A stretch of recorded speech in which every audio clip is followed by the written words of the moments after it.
Allah. May, oh, Masya Allah. Very ano siya, oh.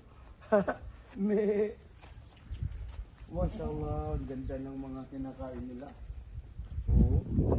Simpleng pamumuhay. Mga kambing. Subhanallah. Mga kambing. Mga kapatid-batid nyo ba na si Propeta Muhammad sallallahu alaihi wasallam ay naging pastol? Ang pastol ay yung mga nag-aalaga ng mga tupa, mga kambing, na kung saan lingid sa ating kaalaman na halos lahat ng mga propeta ay sila ay nagtrabaho na mag-alaga ng mga kambing. Alhamdulillah, Masya Allah. Ang pag-aalaga kasi kung tignan mo, sinasanay ang mga propeta. Ang mga kambing daw kasi ay isa ito sa minsan mga hayop, isa sa mga hayop na hindi mo maintindihan.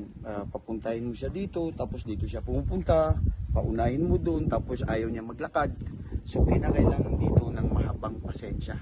Halos lahat kaya ng mga propeta ay nag-alaga sila ng mga tupa o kambing, mga pastol, na kung saan para ito ay pagsasanay sa kanila, sa kanilang mga tao.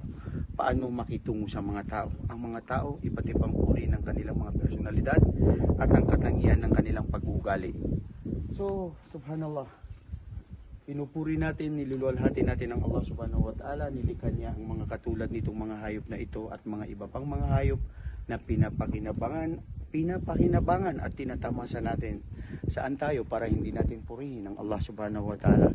Sana sa mga sandaling ito, at napulutan natin ng aral, ang mga ating may babahagi tungkol sa Islam, biyayaan tayo ng Allah, patawarin tayo sa ating mga kasalanan hanggang sa muli.